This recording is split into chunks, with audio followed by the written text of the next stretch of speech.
"Open the safe and $50 million will be yours," joked the billionaire to a little girl living on the streets, but she managed to do it, and he was shocked. What happened next changed their lives forever in an unexpected way. A story of compassion and transformation that will touch your heart. Subscribe to the channel, leave a like, and comment where you are watching from. The intense smell of American coffee wafted through the cracks of the office door on the 47th floor of the corporate building on Wall Street, mingling with the air conditioning that kept the temperature perfect for the million-dollar deals that unfolded there daily. It was a typical Tuesday morning of New York autumn, when the gray sky blended with the concrete of the skyscrapers, and the honking cars created an urban symphony that echoed through the metropolis.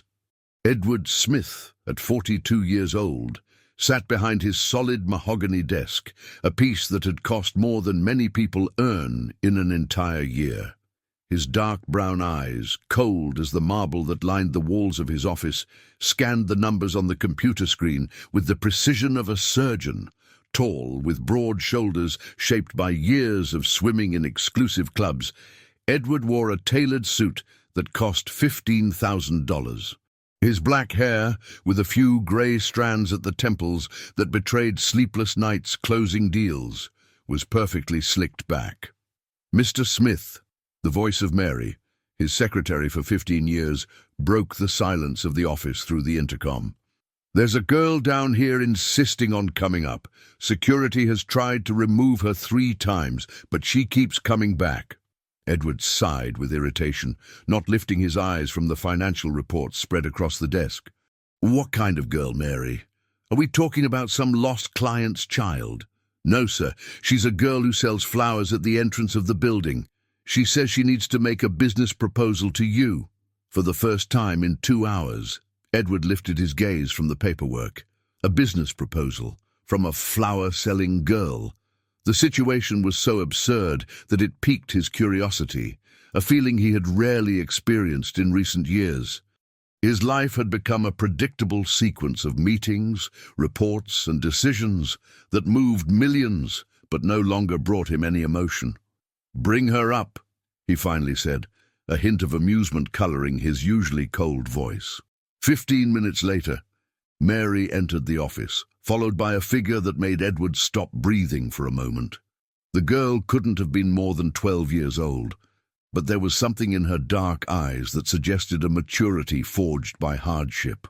Her wavy brown hair was tied back in a simple ponytail, with a few rebellious strands escaping and framing her small, determined face.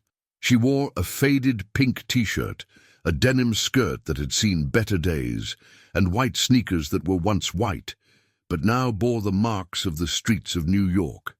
What impressed Edward the most, however, was the girl's demeanor. She showed no intimidation in the luxurious environment, the artwork on the walls, or the panoramic view of the city that stretched across the floor-to-ceiling windows. Instead, she walked with the confidence of someone who had faced challenges far greater than a well-dressed businessman. "Good afternoon, Mr. Edward," she said, her voice clear and firm. "My name is Luna Smith. I'm 12 years old, and I came to make a proposal that may interest you." Edward leaned back in his leather chair, an ironic smile playing on his lips. Luna Smith, 12 years old. "Very well, Luna. I'm curious. What kind of proposal can a girl your age make to a businessman like me?" Luna was unfazed by his condescending tone. Instead, she walked over to one of the chairs in front of Edward's desk and sat down with the ease of someone who belonged there. "You have an old safe in your office, don't you?" The question caught Edward off guard. His eyes instinctively turned to the right corner of the office, where a dark metal safe with bronze details was partially hidden behind a bookshelf. It was an antique piece, inherited from his grandfather, which he kept more for sentimental value than practical necessity. No one, besides Mary and the cleaning crew, knew of its existence. "How do you know about the safe?" he asked, his voice losing its playful tone. "I observe things," Luna simply replied. "I've been selling flowers down here for 2 years. I've seen the men who came to install that new safe you have over there in the corner. But I also noticed that the old safe never left. I bet you can't even open it, can you?" Edward fell silent for a long moment. The girl was right. The safe had belonged to his grandfather, Anthony Smith, a Portuguese immigrant who arrived in the United States in the 1920s and built a small empire in the coffee import business. When his grandfather died, Edward inherited many things, including that safe that no one had been able to open since then. He had tried several times over the years, even calling in specialists, but the combination had been lost with his grandfather's death. "And what would your proposal be, Miss Smith?" he finally asked. Luna leaned forward, her eyes shining with a determination that sent a strange chill down Edward's spine. "I can open that safe. I have a special intuition for these things. If I can do it, you give me $50 million.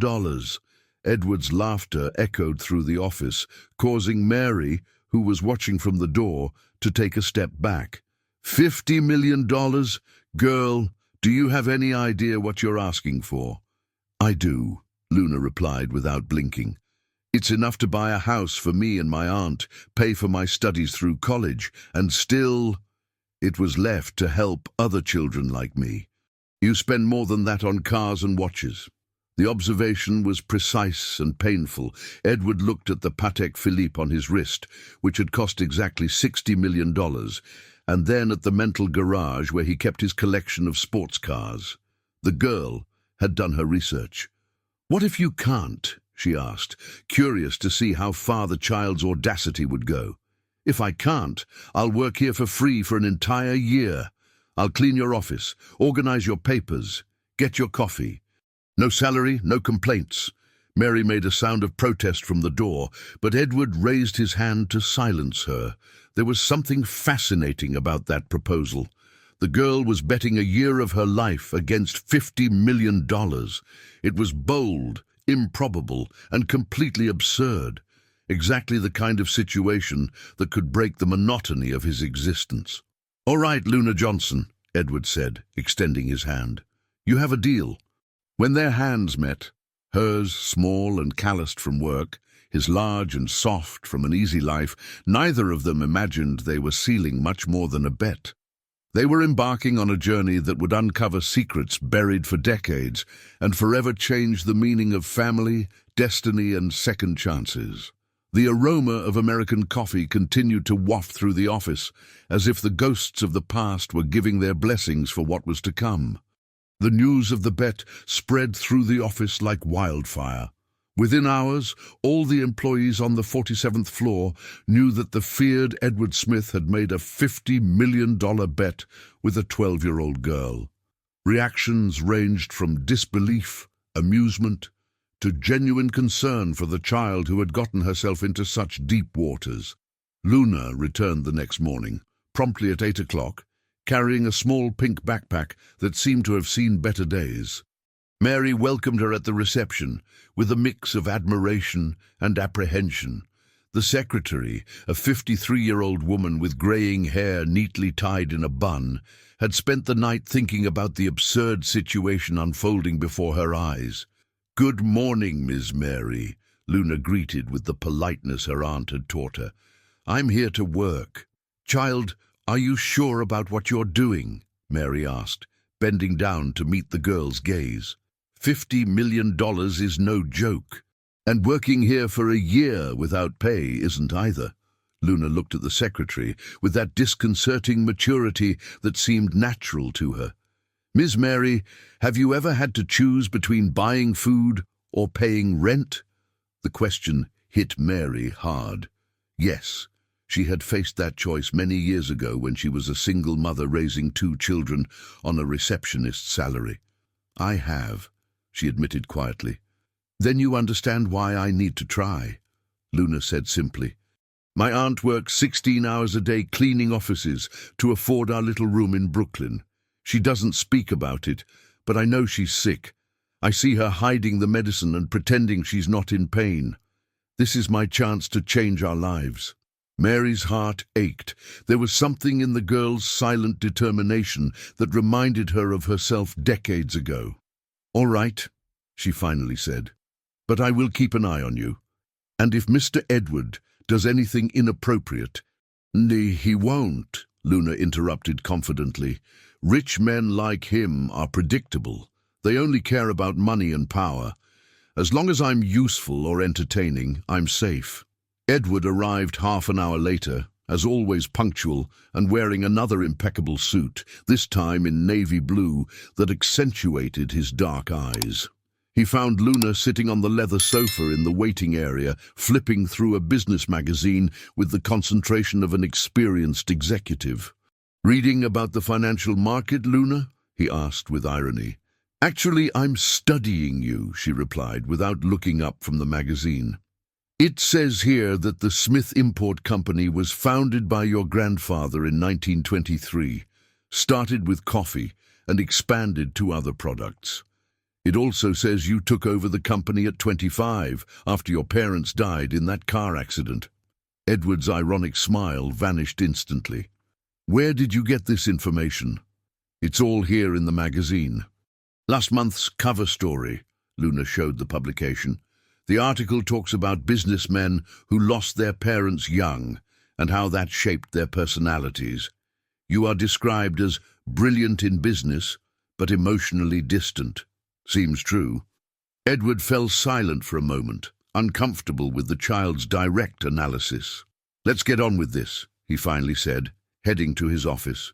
The safe was where it had always been, partially hidden behind the shelf of economics and business law books.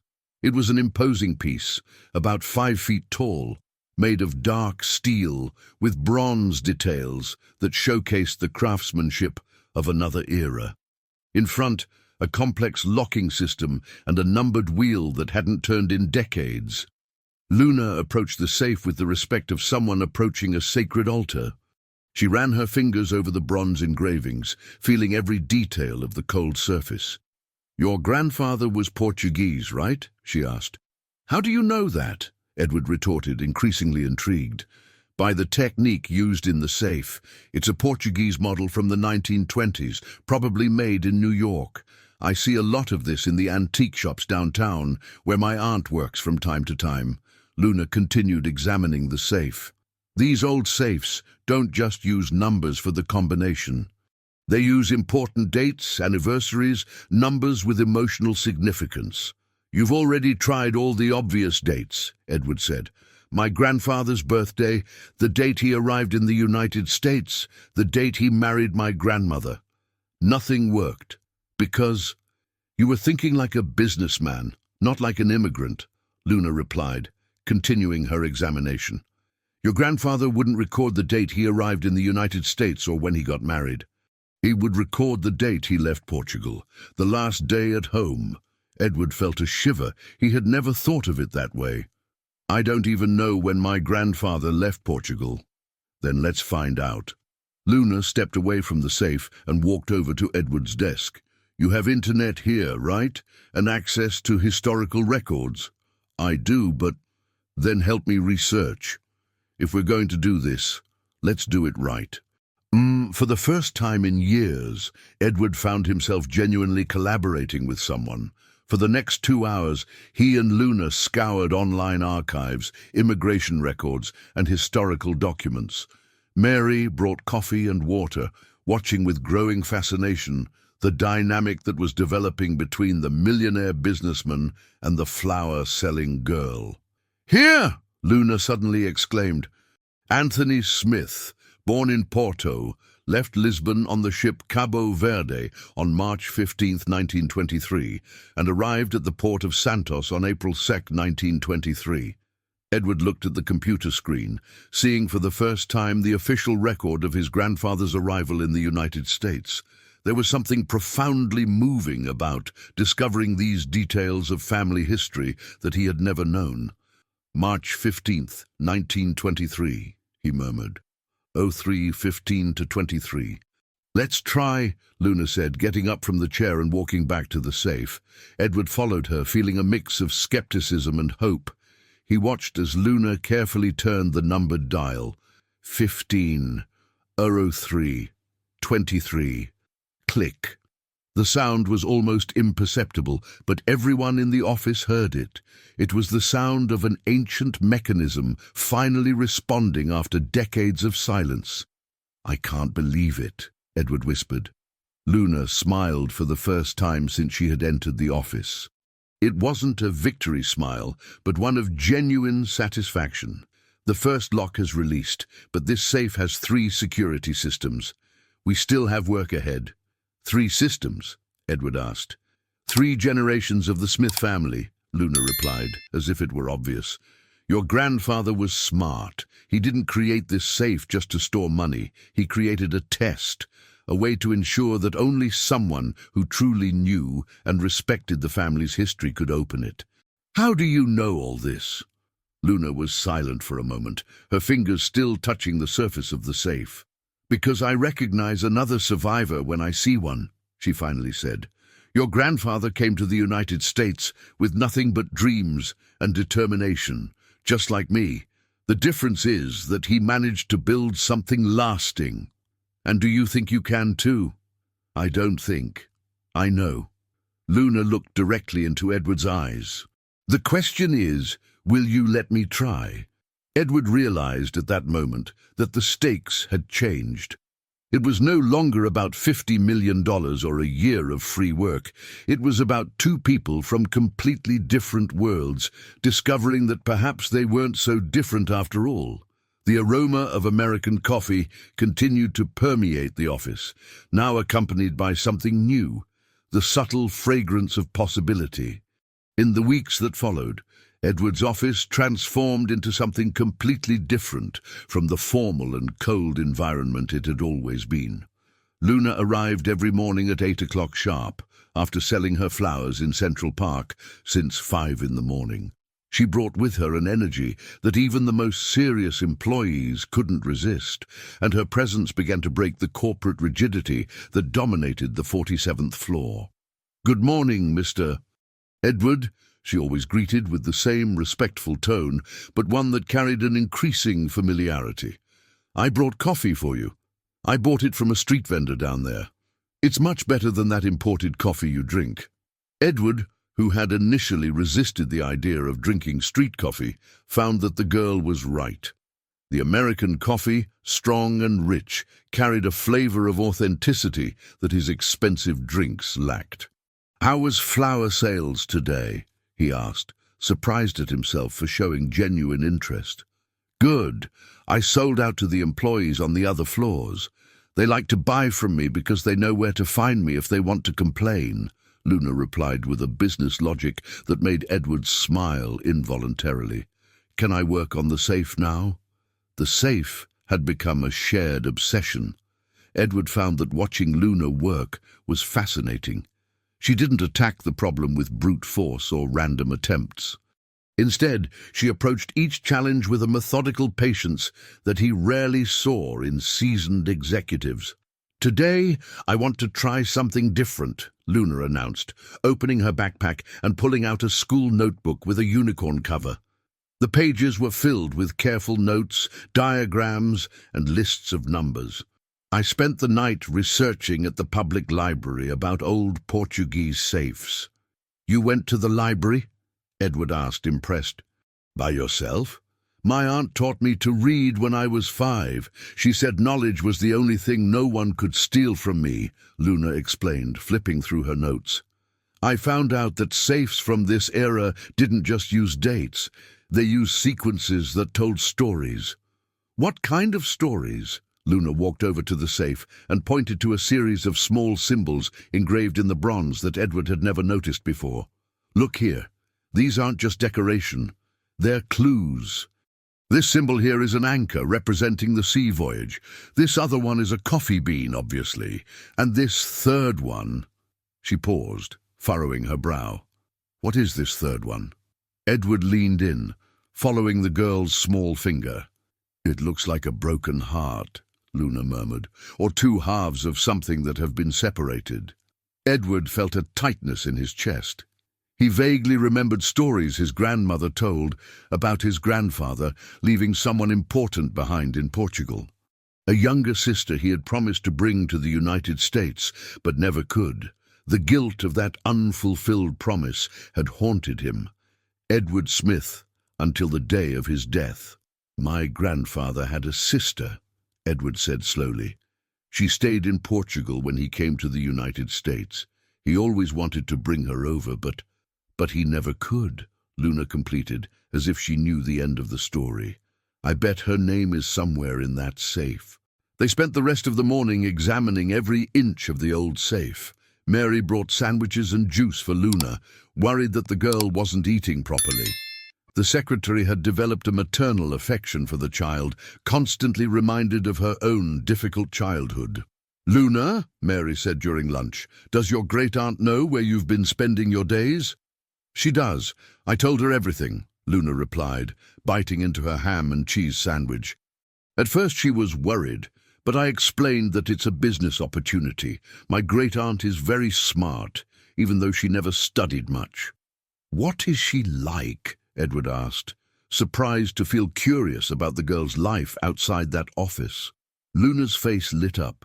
"She's the strongest person I know. She works at night cleaning offices. In the morning she takes care of an elderly lady, and in the afternoon she cleans houses. She never complains, never gets angry, even when we have little food, or when the money doesn't stretch to pay all the bills." "And your parents?" Mary asked gently. "I don't have any. I never met them.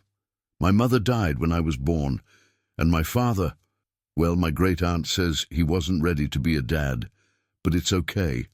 My great-aunt and I are a complete family." Edward felt a tightness in his chest. The ease with which Luna spoke about a life full of hardships made him reflect on his own complaints and frustrations.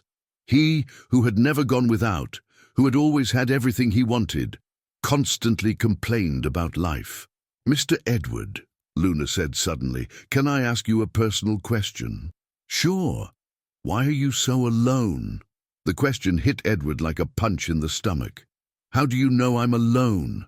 "Because I recognize loneliness when I see it. It's different from mine, but it's loneliness all the same," Luna replied with that brutal honesty that had already become her trademark. "You have money, you have power, you have this beautiful office, but you have no one to share it with. That must be very sad." Edward was silent for a long moment. When was the last time someone had shown genuine concern for his emotional well-being? When was the last time someone had asked how he felt, and not just how his business was doing? "Sometimes it is," he finally admitted. "When you grow up learning that money is the only thing you can rely on, it becomes hard to trust people." "But money doesn't hug you when you're sad," Luna observed, "and it doesn't tell jokes to make you laugh when you're worried." "No," Edward agreed. "It doesn't."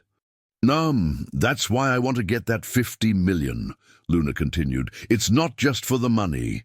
It's to prove that a girl like me can achieve great things, to show other kids that dreaming isn't silly."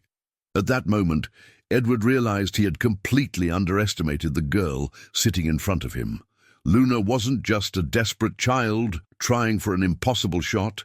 She was a pragmatic dreamer, a natural strategist, and possessed an emotional wisdom that many adults never develop. "Let's get back to the safe," he said, standing up from the table. This time, Luna didn't go straight for the locking mechanism. Instead, she began to run her fingers over the decorative details on the side of the safe, searching for something Edward couldn't identify. "Here!" she exclaimed suddenly. "There's something loose here." Edward approached and saw that Luna had found a small secret compartment on the side of the safe. When she pressed a specific sequence of the bronze ornaments, a small drawer slid out, revealing old, yellowed photographs. The first photograph showed a young man whom Edward recognized as his grandfather, but beside him was a delicate-looking young woman with large, expressive eyes. On the back of the photograph, careful handwriting in Old Portuguese. "Edward and Mary. Last days in New York, March 1923. "Mary," Edward murmured. That was his sister's name. "Look at this one," Luna said, holding up a second photograph. This one showed the same young woman, but now she was holding a small child in her arms. On the back, Mary and little Isabella, New York, December 1924. Your great-aunt had a daughter, Luna noted. That means you have family in Portugal, cousins, maybe second cousins. Edward felt as if the ground was shifting beneath his feet. Throughout his life, he had believed he was the last of the Smith lineage. The discovery that he might have living relatives across the Atlantic was both thrilling and terrifying. "There's one more thing here," Luna said, pulling out a small folded paper from the secret compartment. It was a letter, written in the same careful handwriting. Edward opened it with trembling hands and read aloud, "My dear brother Edward, if you are reading this, it means you managed to get the safe to work as we planned. The combination for the second lock is the day I promised I would come to find you in the United States, 25 to the 12, 1925. I keep the photographs of our family here so you never forget where you came from. With eternal love, Mary." Luna and Edward exchanged glances, sharing a moment of discovery that went far beyond numbers and mechanisms. They had found a bridge between the past and the present, an emotional connection that gave new meaning to that seemingly impossible journey. The second click of the safe echoed through the office, confirming they were on the right track. The discovery of the photographs completely changed the atmosphere in the office. Edward spent the night awake, studying every detail of the yellowed images, trying to find family traits in the faces of relatives he had never known. The next morning, when Luna arrived promptly at 8 o'clock, she found him still wearing the same tailored suit from the day before, his hair disheveled, and an expression of vulnerability that she had never seen before. "Did you sleep here?" she asked, placing her backpack on the leather chair and observing the photographs scattered across the mahogany table. "I couldn't go home," Edward admitted. "I kept thinking about Mary, about Isabella, wondering if they are still alive, if they have families, if they know I exist." Luna approached the table and examined the photographs with renewed attention. Under the morning light streaming through the floor-to-ceiling windows, she noticed details that had gone unnoticed the day before. "Mr. Edward, look here," she said, pointing to a small object that Mary was holding in the second photograph. "She's wearing a necklace. Do you see this pendant?" Edward took a magnifying glass he kept in the drawer and examined the image more closely. The pendant was small, but had a distinctive shape. A heart split in half, just like the symbol engraved on the safe. "It's the same symbol," he murmured. "But what does it mean?" "It means they knew you would exist," Luna replied with that disconcerting certainty that had become her trademark. "Your grandfather and his sister planned this. They knew that one day someone from the family would try to open this safe, and they wanted that person to know about the family that was left behind." Mary entered the office carrying a tray with coffee and pastries, but stopped upon seeing the photographs. "My God," she whispered. "Mr. Edward, are these your relatives?" "They were," Edward corrected. "They probably died decades ago."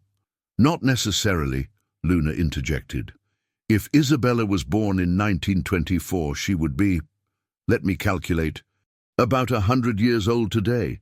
It's possible she is still alive, and if she had children, you have cousins who could be 60 or 70 years old." The possibility made Edward's heart race. For 42 years, he had lived believing he was completely alone in the world. The idea that he might have living family in Portugal was both thrilling and terrifying. "Can I suggest something?" Luna asked, noticing the emotional agitation of the businessman. "How about we try the next combination on the safe? Maybe there's more information inside." They headed to the safe, now with 2 of the 3 locks open. Edward entered the combination for the second lock, 25/12/1925, the day Mary had promised to meet her brother in Brazil. The mechanism responded with another satisfying click, revealing a new set of symbols that lit up discreetly. "Now there's only 1 lock left," Luna observed, examining the newly revealed symbols. "But this one looks different. It's not numerical." Edward stepped closer and saw that Luna was right. The final symbols were all pictographic: an anchor, A tree, a heart, a star, and something that looked like a map. "It's a puzzle," Luna murmured, delicately touching each symbol. "These symbols need to be pressed in a specific order to form a story." "What kind of story?" "The story of the Smith family," Luna replied, her eyes shining with understanding. "Let's see. The anchor represents your grandfather's journey. The tree represents the roots he planted here in the United States. The heart represents the love for the family that was left behind. The star—" She paused, furrowing her brow in concentration. "What does the star represent?" Edward asked anxiously. "Hope," Luna finally said. "The hope of reunion. And the map? The map represents the way back home. So the order would be anchor, tree, heart, star, map?" "No," Luna shook her head. "It would be the emotional order, not chronological. Heart first, because the love for family motivated everything. Then the anchor, representing the courage to leave. The tree, symbolizing growth in the new country. The star, keeping hope alive. And finally, the map, because in the end every immigrant dreams of finding the way back home." Edward watched as Luna pressed the symbols in the order she had determined. Heart, anchor, tree, star, map. For a moment, nothing happened. Then with a deep and satisfying sound, the last lock released. The safe was open. Inside they found much more than they expected. There was money, yes, old bills and gold coins worth a fortune, but there were also letters, documents, birth certificates, and at the bottom an object that took Edward and Luna's breath away. A handwritten ledger. Edward picked up the book with trembling hands and opened it to the first page. The handwriting was his grandfather's, but younger, less shaky than in the letters he knew. "Diary of the Smith family," he read aloud. "Started in San Francisco, April 1923. "Read more," Luna encouraged, sitting on the floor next to the open safe. Edward leafed through the pages, reading passages aloud. "April 15th, 1923. I arrived in the United States with 3 changes of clothes and 15 Portuguese escudos. I promised Mary that I would send money for her ticket as soon as I got settled. I promised we would be a family again. December 20th, 1924. I received a letter from Mary. She had a daughter, Isabella. I'm an uncle, but the situation in Portugal is tough. I need to work more, save more, earn more money to bring the 2 of them here. January 3rd, 1926. I sent money for Mary and Isabella's tickets, but the letter came back. They moved and didn't leave an address. I'm desperate. How will I find them?" Edward stopped reading, his voice choked with emotion. "He tried to bring them," he murmured. "It wasn't abandonment. They disappeared." Luna moved closer to him, and for the first time since they met, touched his arm in a gesture of comfort. "Keep reading," she said softly. "Maybe there's more information." Edward continued flipping through the diary, going through years of frustration and fruitless searches. Then, in an entry dated 1945, he found something that changed everything. October 12th, 1945. Miracle. I received a letter from Isabella, Mary's daughter. Now she is 21 years old and lives in New York. Mary died during the war, but Isabella survived. She wants to come to the United States. I am sending money for the ticket immediately. December 15th, 1945. Isabella should have arrived in November, but something went wrong. The ship she was traveling on faced a terrible storm near the Brazilian coast. Many passengers were lost. I have no news of her. I don't know if she is alive or dead. Edward closed the book, unable to continue. The story of his family was a sequence of near misses, lost opportunities, and tragedies that separated people who loved each other. "Mr. Edward," Luna said softly, "look here." She had found another envelope at the bottom of the safe, this one sealed and never opened. On the front, the same handwriting of Anthony. "To be opened only by my grandson or great-grandson when he solves the riddle of the safe." With trembling hands, Edward opened the envelope and took out a letter that had waited decades to be read. My dear descendant, if you are reading this, it means you managed to open the safe and discover our story. I hope you understand that every choice I made was motivated by love for our family. I never gave up searching for Mary and Isabella. Until my last day, I held on to the hope of finding them again. I leave for you not just the money from this safe, but also a responsibility. Find our family in Portugal. I know they exist. I know there are Santanas somewhere who do not know they have family in the United States. Promise me you will try to reunite our family again. It is all an old immigrant can ask for. With eternal love, your grandfather, Anthony Santana. When Edward finished reading, there were tears in his eyes. Luna, who had listened to every word in respectful silence, finally spoke. I think we'd just discovered why I was able to open this safe, Mr. Edward. Why? Because sometimes the universe brings the right people together at the right time. You needed to find your family, and I needed to find mine. Maybe we found both at the same time. Edward looked at the 12-year-old girl who had transformed his life in just a few days and realized she was right. They had found much more than $50 million. They had found the beginning of a journey that could change both their lives forever.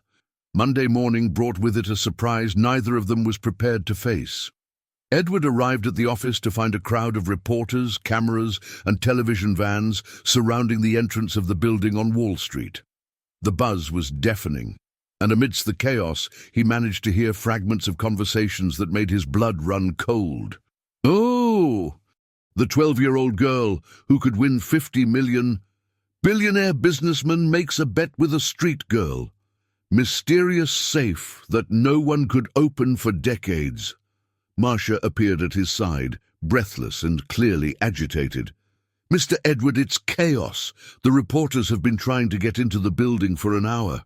Security is managing to hold them back, but they want to talk to you and Luna.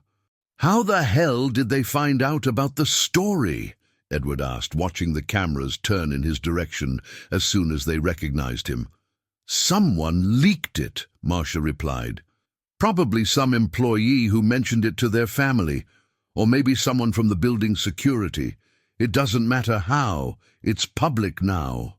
Edward managed to enter the building through a side entrance, but he knew it was only a matter of time before the situation completely spiraled out of control. In the elevator, his phone kept ringing. Journalists, executives from other companies, and even some members of the board of directors of Smith Import Company clearly worried about the repercussions of the story. When he reached the 47th floor, he found Luna sitting on the reception sofa, flipping through a newspaper with her own photograph on the cover. The headline read, "Cinderella of New York, street girl could become a millionaire." The photograph, obviously taken without her knowledge, showed Luna leaving the building the day before. "They took my picture without me knowing," Luna said, her voice carrying a sad maturity that did not match her 12 years. "My aunt is worried. The neighbors are asking questions, and there are strange people hanging around our building." Edward felt a wave of guilt. He had thought of the bet as a private fun, without considering the consequences that public exposure could bring to Luna. "I'm sorry," he said sincerely. "I didn't imagine this would turn into a circus." "I did," Luna replied simply. "Stories like this always make the news. Poor versus rich. David against Goliath. People like these stories because they make them feel better about their own lives." The observation was so precise and cynical that it left Edward momentarily speechless. "Do you want to back out of the bet?" he asked. "I can give a reasonable amount to you and your aunt, and we can end this here." Luna looked at him with an expression that mixed disappointment and determination. "You are underestimating me again. I don't give up on things just because they get tough. Besides, now that everyone is watching, I'm even more determined to succeed." "But the pressure—" "Mr. Edward," Luna interrupted him, "I've lived with pressure since I can remember. Pressure to have food on the table, pressure to pay the rent, pressure not to disappoint my aunt. The pressure from the media is nothing compared to that. Before Edward could respond, Marcia entered the office with a worried expression. "Sir, there's a lawyer here. Dr. Carmen Smith from Child Protective Services. She wants to talk about Luna's situation." Edward and Luna exchanged glances. They both knew this moment would eventually come. "Send her in," Edward said, straightening his tie in a nervous gesture. Dr. Carmen Smith was a woman in her 40s, with grey hair pulled back in a tight bun, wearing a black suit that conveyed immediate authority.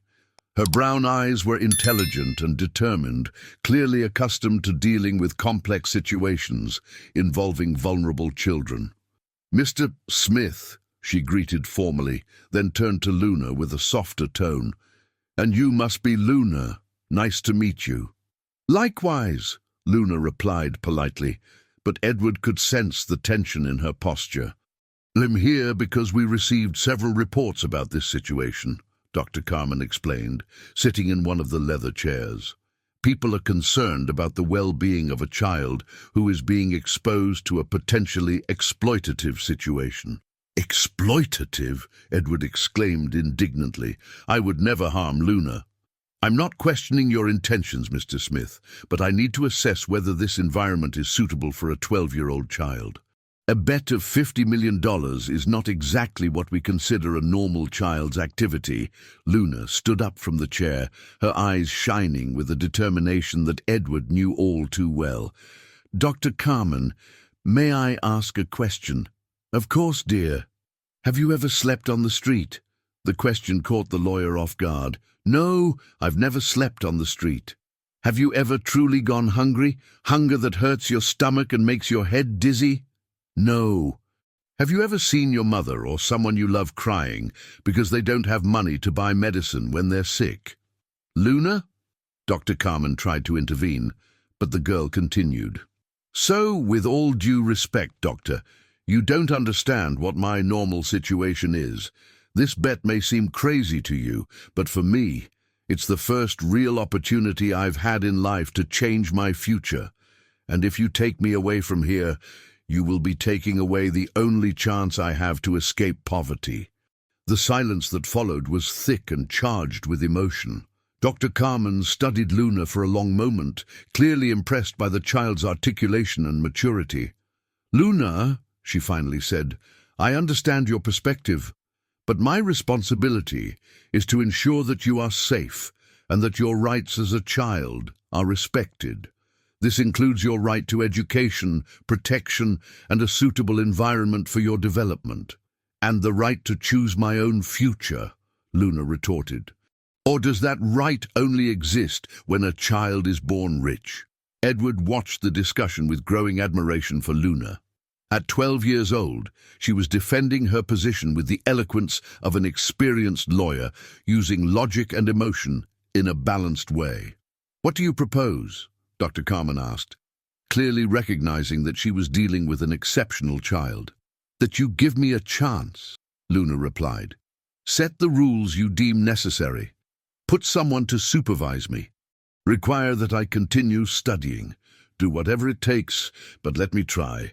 If at any point you feel I am being harmed, you can take me away from here." Dr. Carmen turned to Edward. "And you, Mr. Smith? Are you willing to accept supervision and follow specific guidelines to ensure Luna's well-being?" "Absolutely," Edward replied without hesitation. "In fact, I can arrange for private tutors so she doesn't miss any school content during this period." "And psychological support to handle the pressure of the media?" "Of course." Dr. Carmen remained silent for a few minutes, clearly weighing her options. Finally, she sighed and addressed Luna again. "Very well, young lady.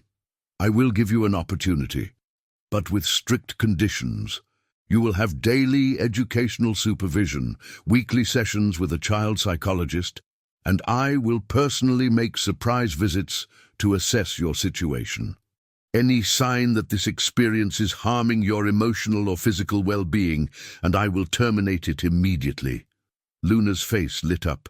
"Thank you, Doctor. You won't regret it." "I hope not," Dr. Carmen replied, but Edward could see a slight smile in her eyes. And now, how about you tell me exactly what you discovered in this famous safe?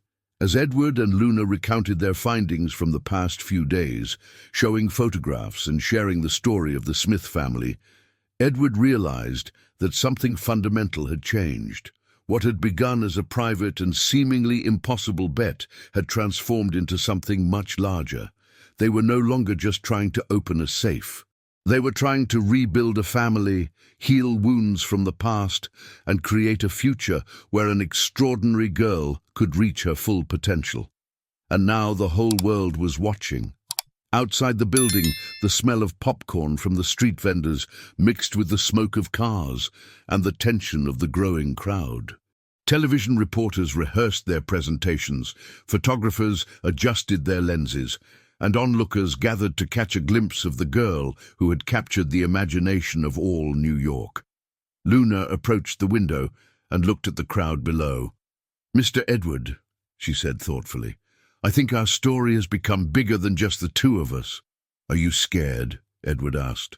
Luna smiled, that determined smile that had become so familiar. "I am, but I won't let fear stop me. My aunt always says that courage isn't the absence of fear. Courage is doing what needs to be done, even when you're scared." Edward looked at the girl beside him and realized that she had become much more than a partner in an impossible bet. She had become his teacher, showing him lessons about courage, determination, and dignity that he had never learned in any business school. The aroma of American coffee continued to permeate the office, but now it was accompanied by something new, the scent of impending change and the infinite possibilities that arise when two courageous people decide to rewrite their own stories.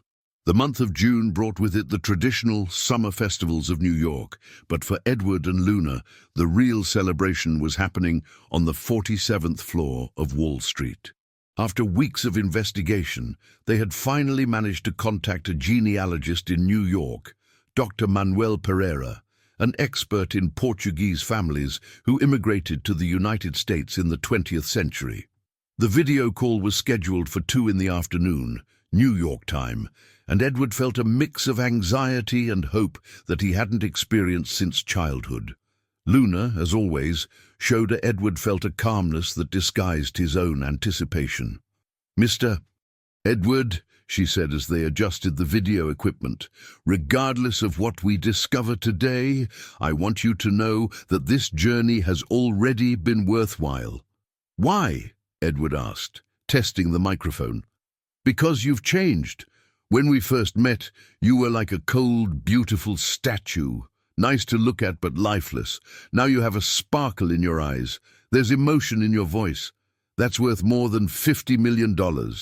Before Edward could respond, the computer screen lit up, revealing a man with white hair and reading glasses, sitting in a library that looked like it had been transported directly from the 18th century. "Good morning, Mr. Smith," Dr. Parker greeted in Portuguese with a Portuguese accent, "and this must be the young Luna, whom I've read about in the Portuguese newspapers. Yes, your story has reached here. Dr. Parker," Edward replied formally, "we hope you were able to find some information about my family." The genealogist smiled mysteriously. "More than information, Mr. Smith. I found people." Edward's heart stopped for a moment. "People?" "Alive and eager to meet you," Dr. Parker confirmed. "But before I introduce them, I need to tell you an extraordinary story. Do you have a few minutes?" Luna leaned closer to the camera. "We have all the time in the world, Doctor." "Very well. When I received your request, I began investigating the Smith family records in Miami. What I found was a saga that could have come from a novel.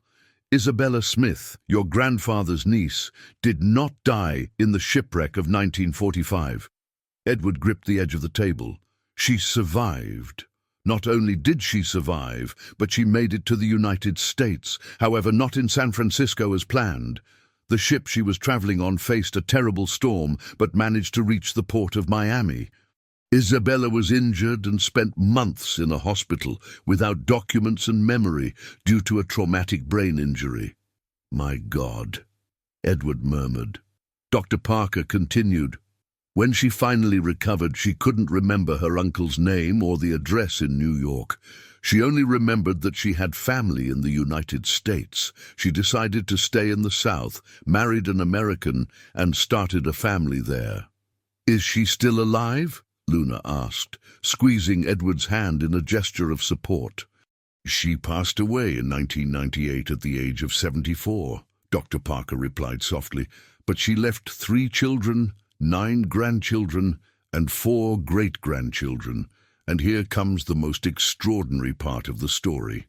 The genealogist stepped away from the camera for a moment, and when he returned, he was accompanied by a woman in her 50s, with wavy brown hair and dark eyes that strikingly resembled Edward's.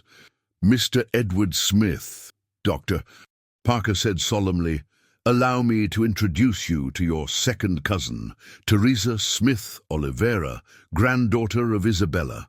Edward was left speechless, studying the woman's face on the screen. The family resemblances were undeniable. The jawline, the shape of the eyes, even the way she slightly tilted her head when focused. "Hello, cousin," Teresa said in Portuguese with a characteristic southern accent. "For 60 years, my grandmother spoke about Uncle Anthony, who stayed in New York. She never gave up on finding the family, even after she married and had children." I don't know what to say," Edward stammered, emotional. "Say that you will visit us," Teresa smiled. "We have so much to talk about. My grandmother left letters, photographs, stories about Portugal and about Uncle Anthony. She always said that one day our family would be reunited again." Luna, who had been observing the entire conversation in respectful silence, finally spoke. "Teresa, may I ask a question?" "Of course, dear." "What is the full surname of the family?" "Smith Oliveira," Teresa replied. "Why do you ask?" Luna looked at Edward with an expression he couldn't decipher. "Because my surname is also Oliveira. Luna Oliveira." A heavy silence fell over the conversation. Dr. Parker leaned forward, clearly interested in the connection. "Luna," Teresa said slowly, "what was your grandmother's name?" "I never knew my maternal grandmother. My mother died when I was born, and my aunt never spoke much about the family. She said it was too painful." "And your mother's name?" "Rose Oliveira." Teresa turned pale. "Dr. Parker, could you check something for me?" "Of course. Look in the records for a Rose Oliveira, born in Miami around 1975, daughter of Charles Oliveira." "Was Charles your brother?" Luna asked, a growing agitation in her voice. "He was," Teresa confirmed, tears beginning to form in her eyes. "He moved to New York in the 1970s, looking for work. We lost contact when he got involved with drugs and died when I was 5. Luna finished, her voice barely above a whisper. Edward felt as if the world was spinning around him. The girl who had entered his life to open an old safe was not just an extraordinary child found by chance. She was his third cousin, a descendant of the same Isabella that his grandfather had desperately tried to bring to the United States. "That means," Edward began. "That you are family," Dr. Parker confirmed solemnly. "Luna is as much a descendant of Isabella as Teresa. The blood of Mary Smith, sister of Anthony, runs in both of their veins." Luna abruptly stood up from her chair and walked to the window, her hands visibly trembling. Edward followed her, placing a protective hand on her shoulder. "It's okay," he said gently. "It's not," Luna replied, her voice breaking with emotion. "This changes everything. The bet, the safe, the money. If we are family, then I don't deserve to win the $50 million. I haven't earned anything. I just discovered something that was already mine by right." "Luna," Teresa called from the screen, "can I say something?" Luna turned back to the computer, tears streaming freely down her face. "My grandmother Isabella spent her entire life telling stories about the Portuguese family, about Uncle Anthony, who got rich in the United States, about unfulfilled promises and reunions that never happened.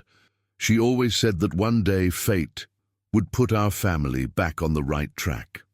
Teresa paused, wiping her own tears. "You didn't discover your inheritance by chance, Luna. You earned the right to know it. You had the courage to take an impossible bet, the determination not to give up even when everything seemed lost, and the wisdom to understand that some things are more important than money." "But there is no but," Teresa interrupted firmly. "You are a Smith, daughter, and the Smiths have always been people who fight for their dreams. You have honored our family in a way that your great-grandmother Isabella would be proud of." Edward embraced Luna, feeling that he was not just holding an extraordinary child, but a lost piece of his own soul. "Teresa is right," he said.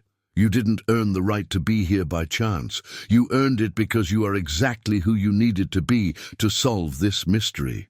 Dr. Parker, who had been observing the entire emotional scene in respectful silence, finally spoke. "There is one more thing you need to know. I also found the records of the original partnership between Anthony Smith and Luna's great-grandfather, John Johnson. They were not just partners in the coffee roasting business. They were brothers-in-law." "Brothers-in-law?" Edward asked. "Anthony married Carmen Johnson, John's sister.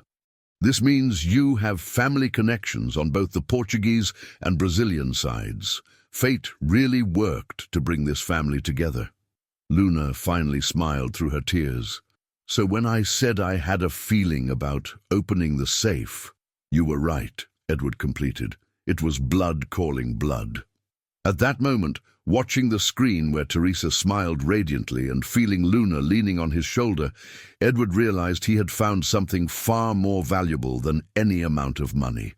He had found his family, and for the first time in 42 years, he no longer felt alone in the world. The aroma of American coffee that always permeated his office now had a completely new meaning. It was not just a reminder of a successful business, but the symbol of a family that had found its way back home, even if it took almost a century for that to happen. The revelation of the family connection should have been a cause for pure joy, but the reality proved to be much more complex. The story of the discovery leaked to the media within hours, turning into an international sensation. "Street girl discovers she is heir to family fortune," splashed across newspaper headlines, and the pressure on Luna intensified frighteningly. Edward arrived at the office one July morning to find Mary clearly disturbed, holding a brown envelope with trembling hands. "Mr. Edward, this arrived this morning," she said, extending the envelope to him. "There's no sender, but it's about Luna." Inside the envelope were photographs of Luna walking the streets of her neighborhood, arriving at the building where she sold flowers, entering the building on Wall Street. The images were clearly taken by someone who had been following her for weeks. At the bottom of the envelope, a typed note: "Rich kids can become easy targets. Be careful who you trust." "Where is she?" Edward asked, a new urgency coloring his voice. "She arrived 20 minutes ago." "She's in your office, working on the last documents we found in the safe."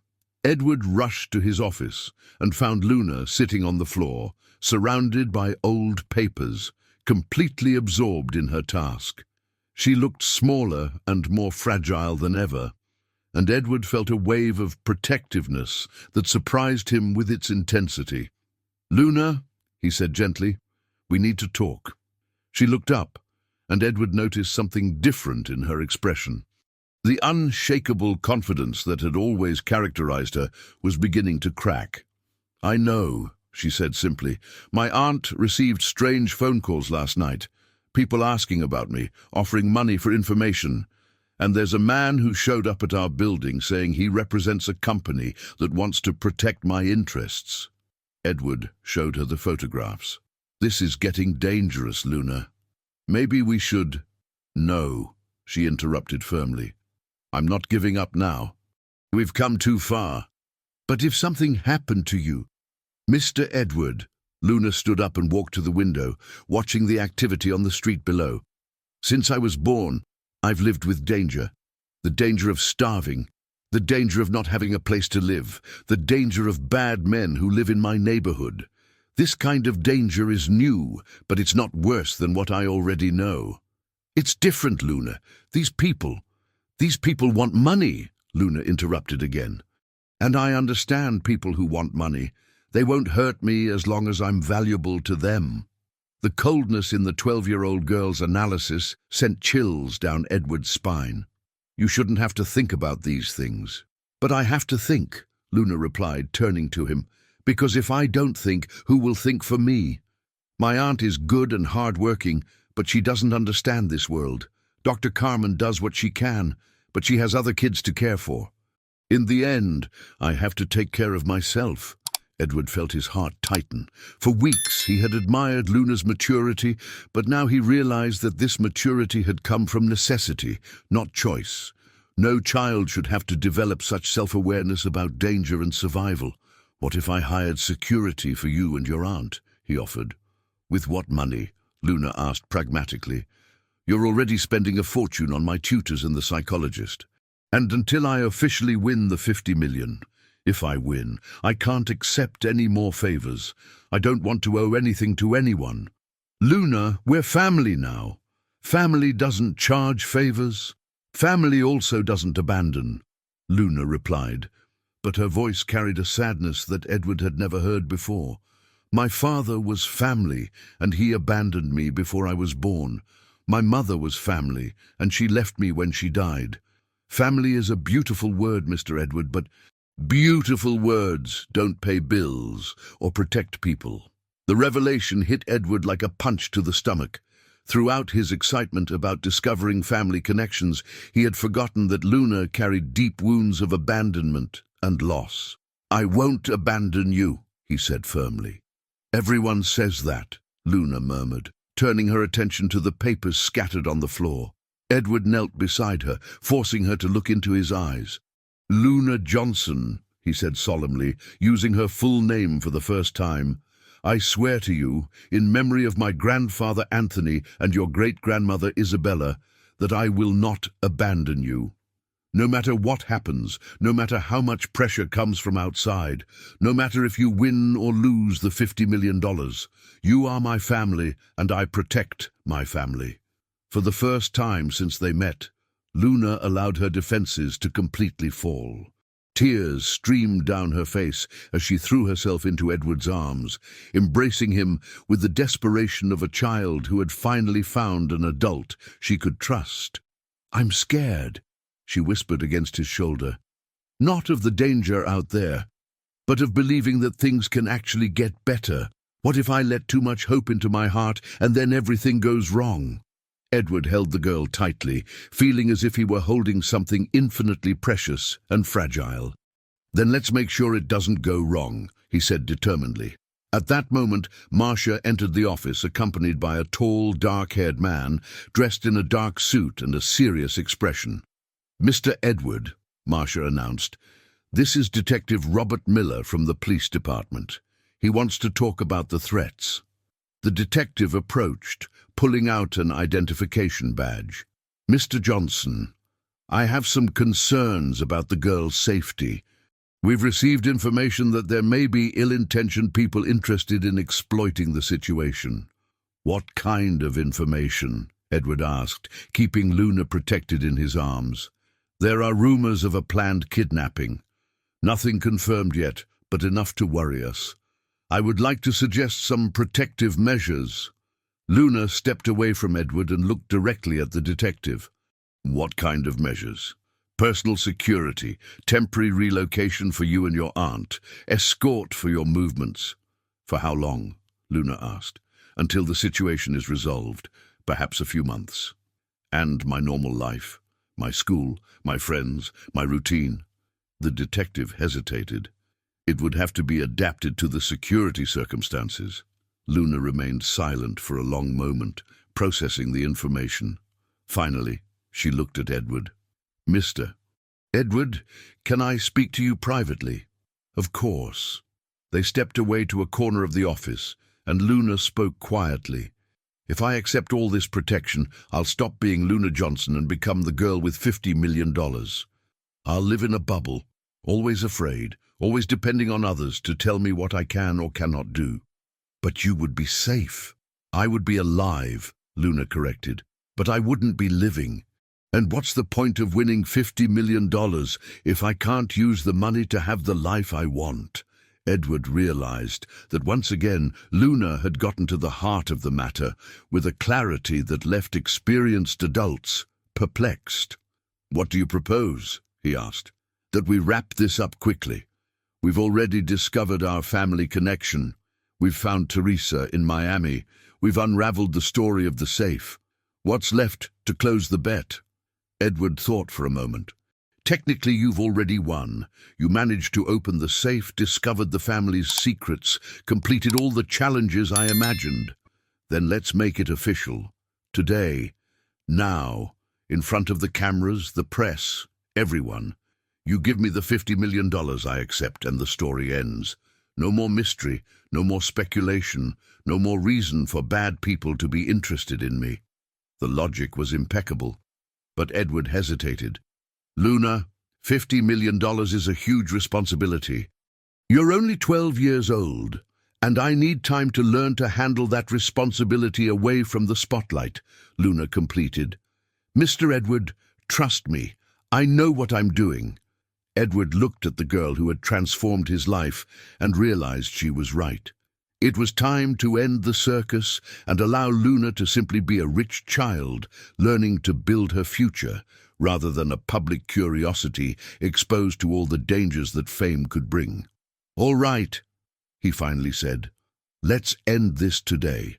As they prepared for the press conference that would change their lives forever, the familiar aroma of American coffee lingered in the air, now carrying the sweet scent of resolution and the hope that the worst was already behind them.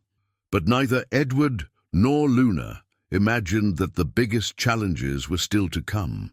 The press conference was scheduled for 3 in the afternoon, but at 2:30, when Edward and Luna were making the final preparations, Marcia burst into the office with an expression of urgency that made them both immediately stop what they were doing. "Mr. Edward, there's a woman here who claims to be related to Luna. She's very agitated and insists on speaking with you before the conference." Edward and Luna exchanged glances. "What kind of relative?" Edward asked. "She says she's Luna's mother's sister, the aunt who raised her." Luna turned pale. "Aunt Constance? But she should be working right now." "Let her in," Edward decided. The woman who entered the office was clearly related to Luna. She had the same delicate bone structure, the same expressive eyes, but bore the weight of years of hard work on her shoulders. Constance Johnson looked older than her 45 years, with prematurely graying hair and calloused hands that betrayed a life of labor. "Luna, my daughter," she said, rushing to embrace her niece. "I need to talk to you. It's about our family, about things that never—" "I told you." "Aunt, what happened? Why aren't you at work?" Constance looked nervously at Edward. "Can I speak in front of him?" "You can. He's family too, Aunt. We found out we are relatives." "I know. That's why I came." Constance sat heavily in a leather chair, her hands trembling slightly. "Luna, when you were little, I told you that your mother, my sister Rose, died from complications during childbirth. It wasn't a lie, but it wasn't the whole truth." Luna moved closer to her aunt, a growing concern etched on her face. "What didn't you tell me?" "Your mother didn't just die from medical complications. She died because we didn't have money for proper treatment. The public hospital was on strike and the private hospitals, well, we couldn't afford them." Edward felt a tightness in his chest. "Constance!" "Let me finish," she interrupted him. "Rose was pregnant and sick, very sick. She had a heart condition that worsened during the pregnancy. She needed surgery, expensive medications, special care. Our brother Charles, Luna's father, had disappeared months ago, involved with drugs. We had no one to help." Luna knelt beside her aunt's chair, holding her hands. "Aunt, why are you telling me this now?" Constance looked directly at Edward. "Because I found out who this man is. I discovered which family he comes from." "What do you mean?" Edward asked, a sense of unease growing in his chest. Anthony Smith, your grandfather, wasn't just a partner of our great-grandfather John Johnson. They had a falling out, Mr. Edward, a bad one, and our family has paid the price for that feud for generations." The silence that followed was thick and charged with tension. Edward felt he was about to discover something that would change everything he thought he knew about his family. "What kind of feud?" Luna asked, her voice barely above a whisper. John Johnson and Anthony Smith were partners in a coffee roasting business in Brooklyn in the 1920s.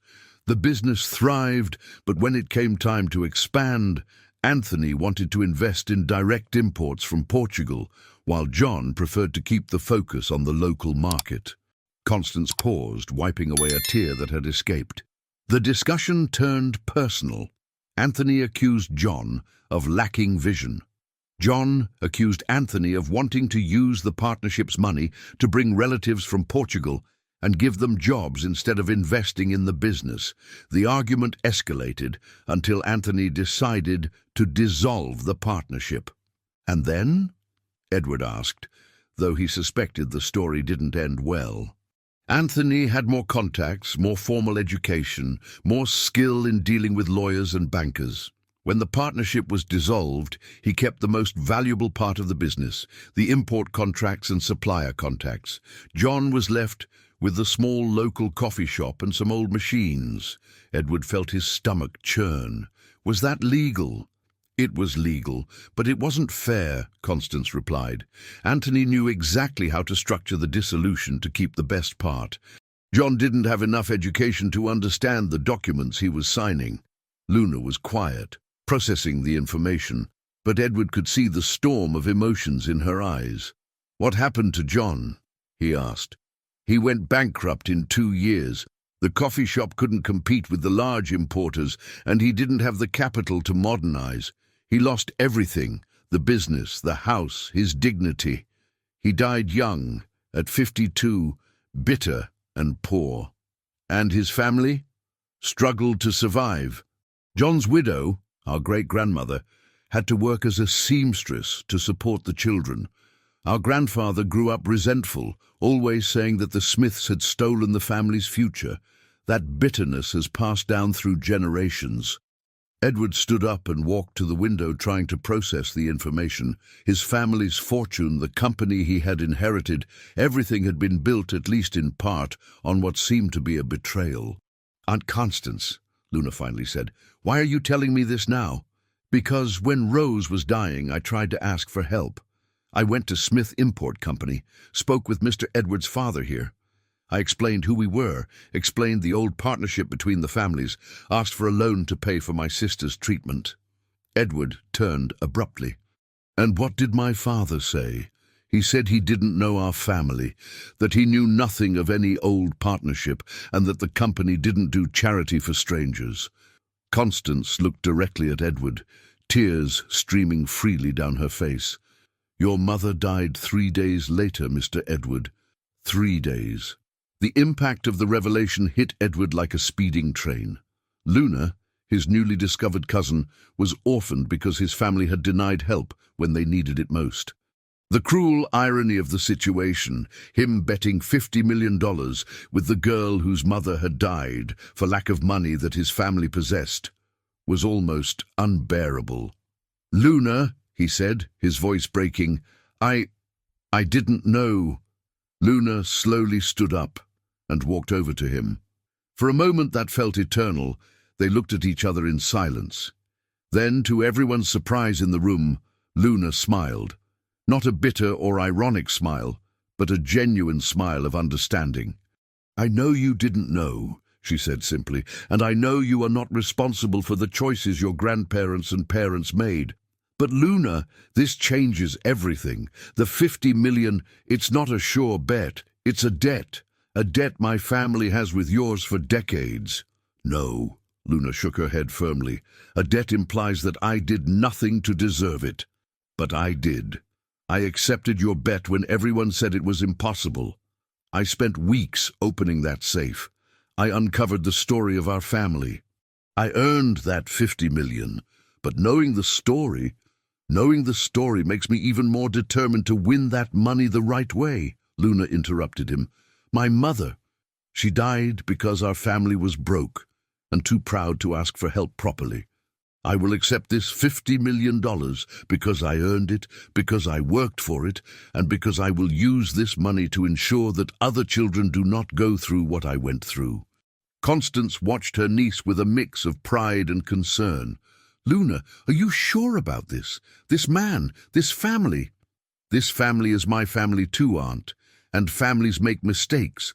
Families hurt each other, but families also forgive and try to make things right. Luna looked directly at Edward. The question is, are you ready to be part of a real family, with all the problems, all the complications, and all the responsibilities that entails? Edward looked at Luna, a 12-year-old girl who had just discovered that her family had reasons to hate his, but who chose forgiveness and rebuilding over bitterness and revenge.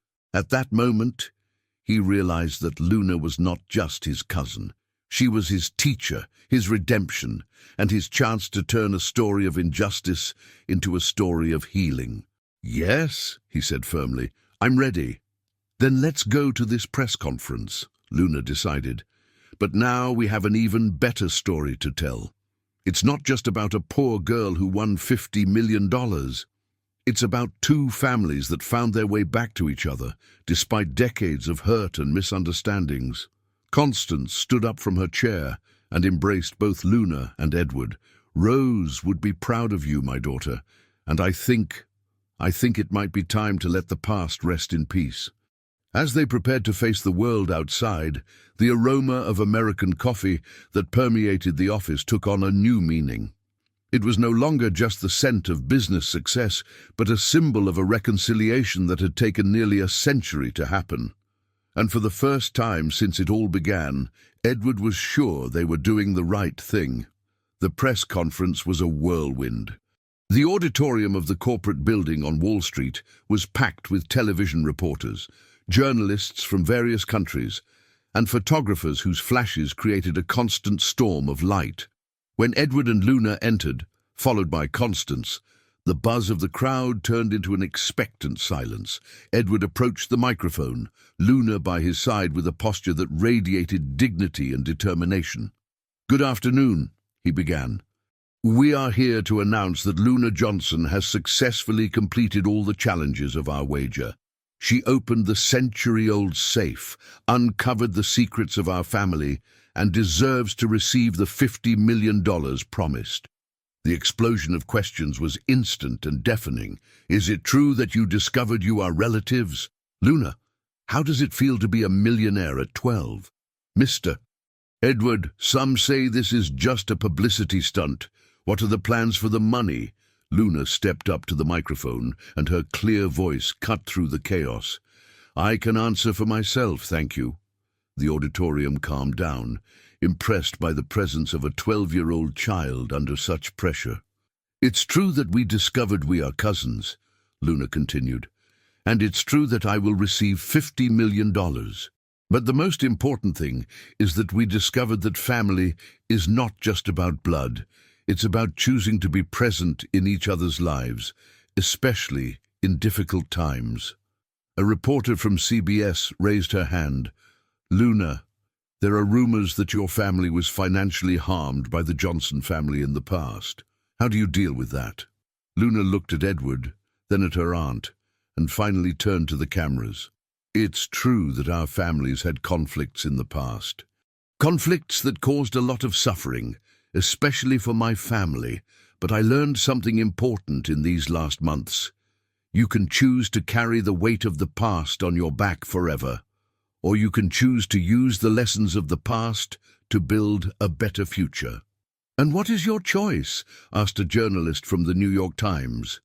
My choice is to build. I will use this $50 million to create opportunities for other children like me. Children who shouldn't have to choose between food and education, between dreaming and surviving. Edward watched Luna with growing admiration. At 12 years old, she was articulating a vision of social justice that many adults never managed to express so clearly. Mr. Edward, called a reporter from Time. As a billionaire businessman, how do you see the social responsibility of the country's great fortunes? Edward hesitated for a moment, realizing he was being publicly tested. I learned from Luna that having money is easy. The hard part is having purpose. My company will establish a permanent education and microcredit program for families in vulnerable situations. It's our way of honoring the memory of those who were harmed by the mistakes of the past. The press conference continued for another 40 minutes, but Luna and Edward had managed to control the narrative.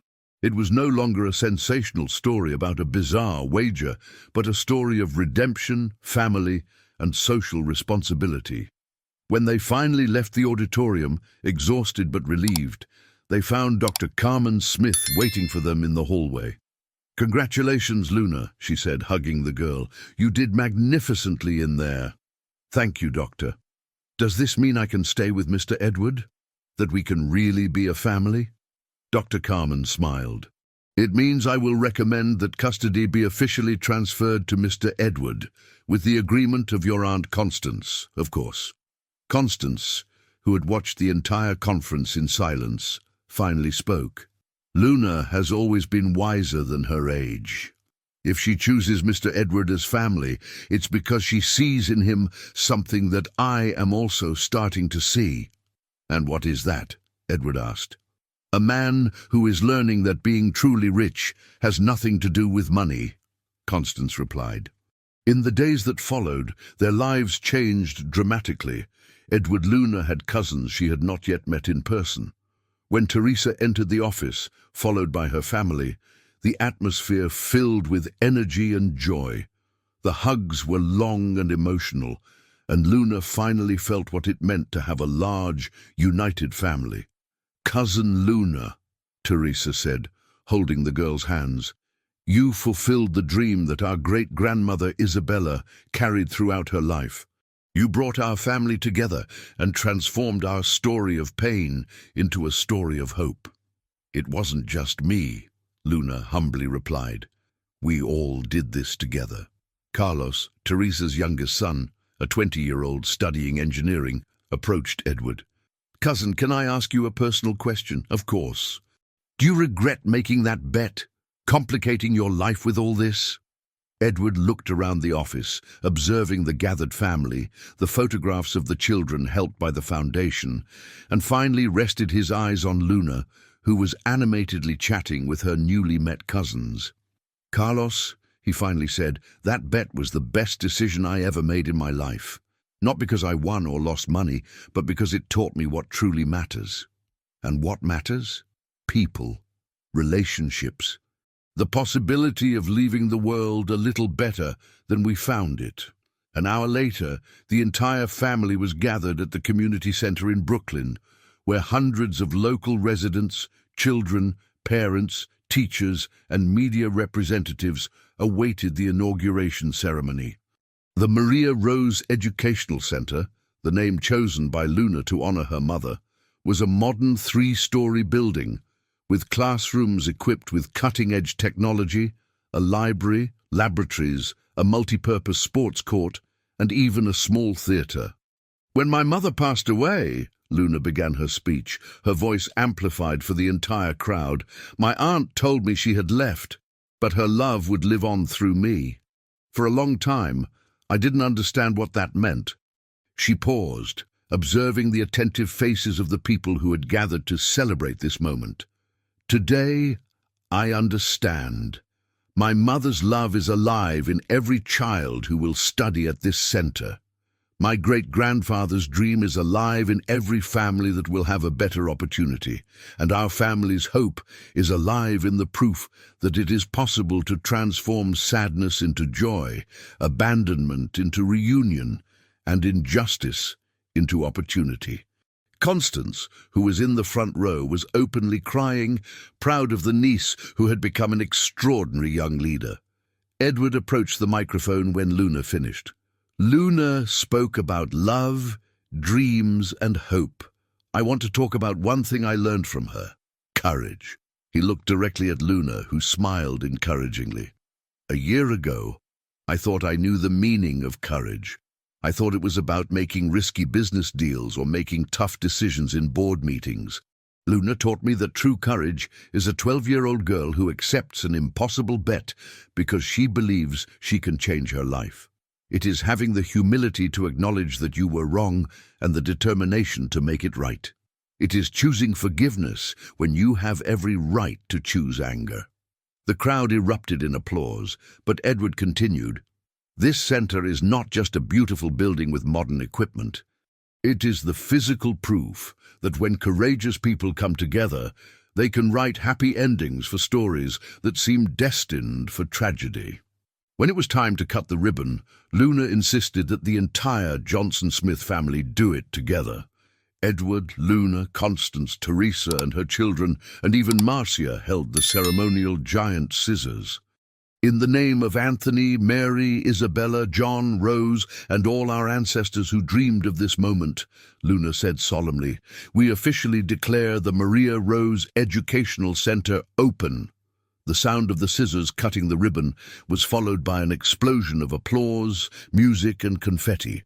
Children ran to explore the new classrooms, parents excitedly talked about the opportunities their children would have, and the whole community celebrated as if it were a big family party. Later, when the crowd had dispersed and only the family remained in the center, Luna and Edward walked together through the quiet hallways of the building. "Edward," Luna said thoughtfully, "do you think your grandfather Anthony and my great-grandmother Isabella are watching this?" "I'm sure they are," Edward replied, "and I bet they are proud." "You know what's funny?" Luna continued. "When it all started, I thought $50 million would solve all my problems. Now I realize that real problems can't be solved with money." "They can't?" "No, loneliness is solved with family. Fear is solved with courage. Injustice is solved with action. Money is just a tool. What matters is what you do with it." Edward stopped and looked at Luna, no longer a desperate flower-selling girl, but a wise and determined young woman who had become his teacher in matters that truly matter. "Luna Johnson," he said formally, "officially, our bet is over. You have met every impossible challenge I imagined. More than that, you gave me back my family, my purpose, and my joy for living. And you gave me the chance to discover who I really am," Luna replied. "Not just a poor girl struggling to survive, but a Johnson, a strong woman from a family of dreamers and builders." They embraced in the middle of the educational center's hallway, surrounded by the smell of fresh paint and the scent of infinite possibilities. "And now," Edward asked, "what are the next impossible dreams we will pursue?" Luna smiled with that determination that had captured his heart from day one. "Now we will build 10 more centers like this one. We will create a microcredit program for single mothers. We will establish scholarships for exceptional children who lack resources." "Ambitious as always," Edward laughed. "Of course. I'm a Johnson," Luna replied, with pride. "And the Smiths always dreamed big."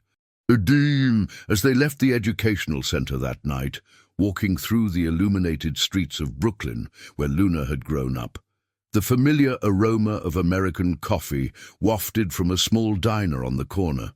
But now that scent carried much more than memories of successful businesses. It carried the fulfilled promise of an immigrant grandfather who never gave up on finding his family. It carried the love of a mother who had left too soon, but whose sacrifice had borne fruit through her extraordinary daughter. And it carried the hope of hundreds of children who now had the opportunity to write their own stories of overcoming and success.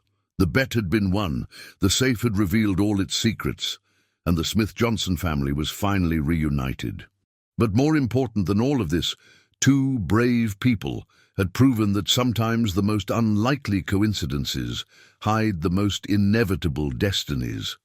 When Edward and Luna reached the car that would take them back home, a home they now shared as the family they were always meant to be, they looked one last time at the educational center illuminated against the night sky of New York. "Thank you, cousin," Luna said softly. "Why?" "For believing that a girl like me could open a safe like that." Edward smiled, remembering the morning when it all began. "Luna, can I tell you a secret?" "Of course." "From the very first moment, I knew you could do it. I didn't know how or when or what we would find, but I knew you were too special to give up." "How did you know?"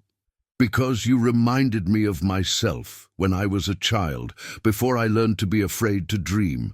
You reminded me that sometimes the most impossible bets are the only ones worth making." As the car drove away through the streets of New York, taking the newly formed family back home, the city continued its vibrant nightlife, full of possibilities. And somewhere among the millions of stories unfolding in that giant metropolis, Edward and Luna's story joined the infinite mosaic of dreams realized, families reunited, and second chances turned into first opportunities.